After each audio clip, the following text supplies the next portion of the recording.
This is a WWN Publishing Group recording. Copyright 2016, all rights reserved. This is an abridged version of Killmore by Martha Sweeney to make the story appropriate for all listeners. If you want to read the complete story, you can find the ebook or paperback online. Links are provided in the description below. Killmore, Book 1 of the 2-book series. Read to you by the author. Chapter 13, Aiden. Huh? I mumble.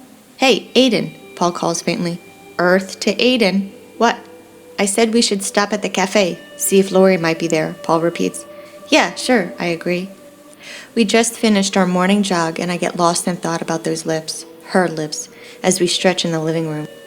We're here for our particular mission, and I can't get hung up on a woman. I haven't been able to get her out of my head since we ran into her at the cafe the first day we got to town. Seeing her 2 days ago at her place just increased my desire to have her naked in every position imaginable. As I rinse off in the shower, she enters my mind again, and I'm unable to brush away the thoughts of kissing her as I rub one off. Hell, I can't get rid of the desire to do more than just kiss her. I've been with women, but I've never had one captivate me in the way that she does, whether I've slept with them or not. There's a need that must be suppressed in order for me to do my job. Hopefully, just fantasizing about her body while I masturbate each time will be enough. By 11, Paul and I are sitting in Willow River Cafe, waiting for Laurie to show up. It's the main restaurant people tend to gather around for breakfast, lunch, and dinner on the main road. We take our time ordering, chatting from time to time as we take in our environment, waiting and hoping to see her come in for a meal and allow us to explain. When it hits 1 in the afternoon, Paul and I leave, deciding to scope out the rest of the area and watch the people and their daily habits, all while trying to find Laurie. At some point, we make our way into the small public library and begin searching all of the public records, wanting to see if there's anything useful. Apparently, the town has an increase of people from the months of April through August, thanks to the warm weather. Boating, fishing, and other activities that draw out-of-towners to indulge in their spring and summer. It's not your typical vacation spot.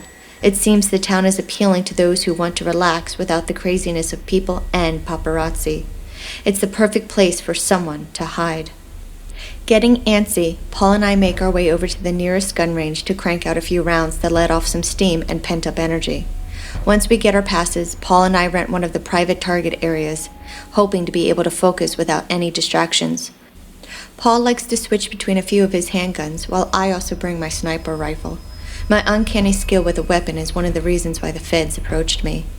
Paul and I have been working together for a few years since his last partner died in the line of duty. I got sucked into the world of defending my country after excelling as a Marine. The feds solicited me for my abilities early on, and I've been with them ever since, hoping to fix the system from the inside out. I know that there are many of us who aren't always level-headed, getting involved with some shady deals just to keep ourselves alive when we're undercover. I've even had to make a few hard choices. In this line of work, sometimes you have to do things you're not proud of just to stay alive. We're all human, and I'm certainly not perfect. Sometimes you have to do a little dirty work in order to clean up the bigger debris of what plagues a messed-up system. We drop the guns off at the house and make our way back into town, headed for the cafe for dinner.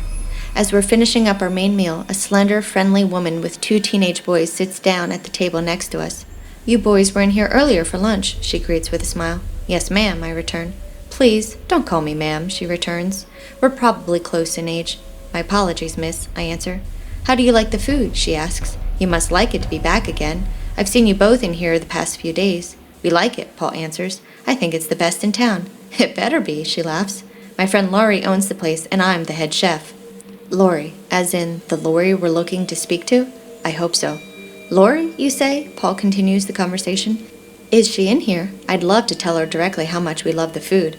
She's in and out, but never stays on any set schedule, the woman replies. What are your names? I'm Trudy, and these are my boys, Marcus and Jacob.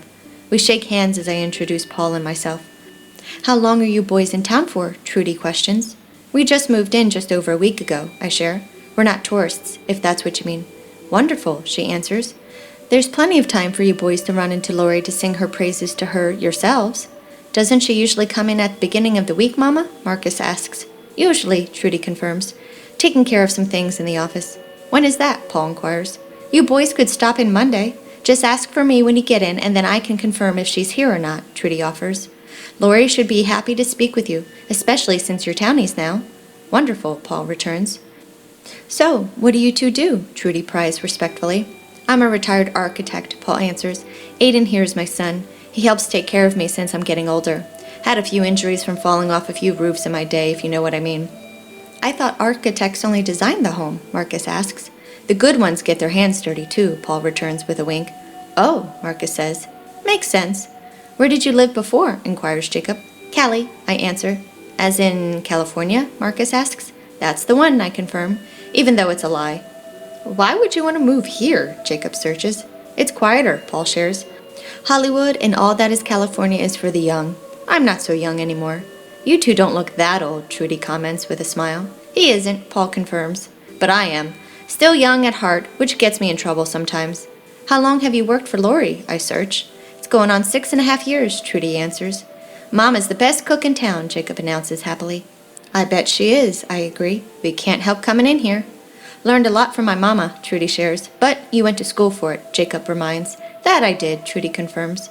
But there are some things a class can't teach you. Like what? Marcus inspects. Secret ingredients, Trudy offers with a widening smile.